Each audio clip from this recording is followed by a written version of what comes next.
बिस्मिल्लाहिर्रहमानिर्रहीम अस्सलाम वालेकुम। How are you students? I hope you'd be fine. New syllabus Oxford primary mathematics में हम एंड ऑफ ईयर रिवीजन के कुछ क्वेश्चन सॉल्व कर रहे हैं। पेज नंबर 161 के ऊपर आ जाइए। यहाँ पर हमारे पास क्वेश्चन नंबर 29 है और इसमें हमें एक फिगर दी गई है जिसमें हमें इन्होंने बताया है कि ए बी और सी डी हमारे पास दो स्ट्रेट लाइंस हैं और ये एंगल एट अ पॉइंट है हमारे पास, और इसमें हमें एंगल एक्स को फाइंड आउट करना है। तो जब भी इस तरह से स्टूडेंट्स आपके पास एंगल एट अ पॉइंट आ जाए जिसमें कुछ एंगल्स आपको गिवन हो और कुछ एंगल्स आपको गिवन ना हो, तो ऐसे में आपको दो तीन चीज़ें पता होनी ज़रूरी हैं। एक तो ये कि जिस एंगल के बीच में आपको ये डब्बा बना हुआ नज़र आ जाए, कि स्क्वायर बना हुआ नज़र आ जाए, तो वहाँ पर आपने फ़ौरन इसको लेबल कर देना है, ये हमेशा 90 डिग्रीज़ होता है।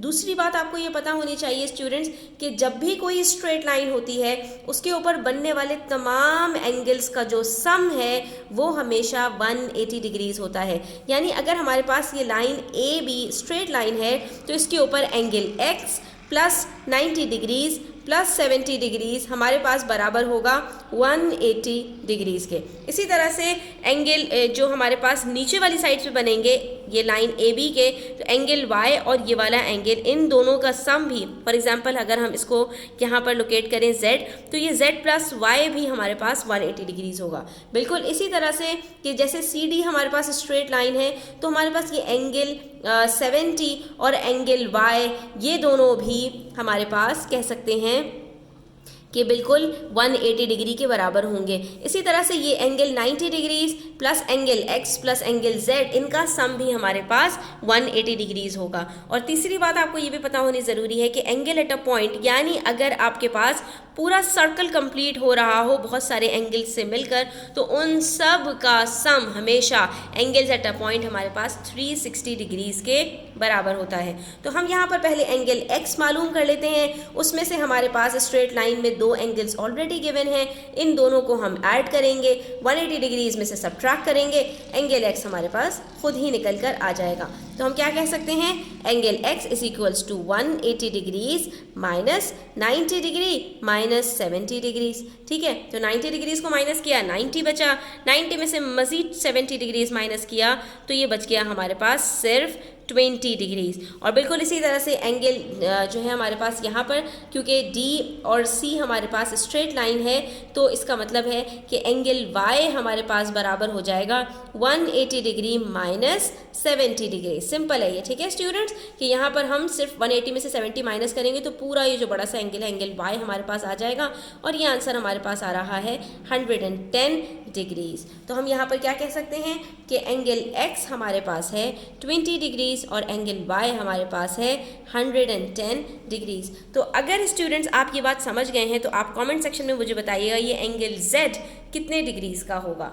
उसके बाद हमारे पास यहाँ पर क्वेश्चन नंबर 30 है और इसमें हमसे कहा जा रहा है the figure A B C D is a parallelogram and C D E is a straight line. ठीक है, ये हमारे पास एक पैरेललोग्राम है। पैरेललोग्राम की प्रॉपर्टीज़ को फ़ौरन से रिकॉल कर लीजिए कि इसकी जो ऑपोजिट साइड्स होती हैं वो भी इक्वल होती हैं और इसके जो ऑपोजिट एंगल्स होते हैं वो भी हमेशा इक्वल होते हैं, और ये हमारे पास जो है वो एक क्वाड्रिलेटरल होता है। ठीक है, जिसमें कोई भी एंगल हमारे पास 90 डिग्रीज़ का नहीं होता।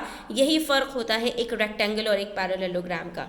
उसके बाद हमसे कह रहे हैं C D E is a straight line, यानी कि ये वाली जो लाइन है हमारे पास ये एक स्ट्रेट लाइन है, तो हमें एंगल एक्स फाइंड आउट करना है जो कि एक एक्सटीरियर एंगल है। क्यों? क्योंकि जितने एंगल्स एनक्लोज्ड होते हैं किसी भी फिगर के अंदर वो उसके इंटीरियर एंगल्स होते हैं, वो उसके अंदर होते हैं। ठीक है, अंदर से इंटीरियर, और जो एंगल उसके बाहर बन रहा है ये एंगल इस पैरेललोग्राम के अंदर तो नहीं है ना स्टूडेंट्स, तो ये क्या है, ये एक्सटीरियर एंगल है। तो अब आपको ये बात पता होनी चाहिए स्टूडेंट्स कि हमारे पास अगर स्ट्रेट लाइन आ रही है पैरेललोग्राम के अंदर तो हमें वो प्रॉपर्टी याद आ जानी चाहिए कि स्ट्रेट लाइन के ऊपर बनने वाले एंगल्स का जो सम है वो हमेशा 180 डिग्रीज़ होता है।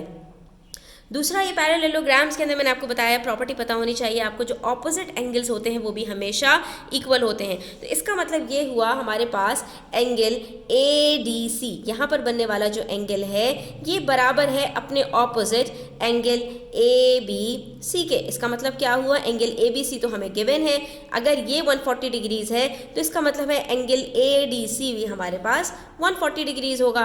और जैसे ही हमें ये वाला एंगल पता चला, वेरी गुड, आपको समझ में आ गई कि ये स्ट्रेट लाइन के ऊपर एंगल एक्स हम आसानी से फाइंड आउट कर सकते हैं।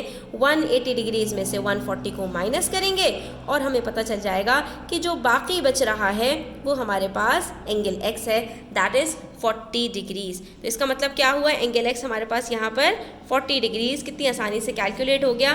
सिर्फ हमें एक प्रॉपर्टी याद रखनी थी यहाँ पर कि जो ऑपोजिट एंगल्स होते हैं पैरेललोग्राम के अंदर वो हमेशा इक्वल होते हैं और स्ट्रेट लाइन के ऊपर बनने वाले तमाम एंगल्स का सम हमेशा 180 डिग्रीज होता है। तो अगर आपको ग्रिप है ट्राइंगल और ये क्वाड्रिलेटरल्स की जो प्रॉपर्टीज़ आपने सीखी हैं इसके ऊपर, तो आप किसी भी किस्म का जो भी क्वेश्चन है वो आसानी के साथ सॉल्व कर सकते हैं। यहाँ पर हमारा ये पेज नंबर 161 कंप्लीट होता है।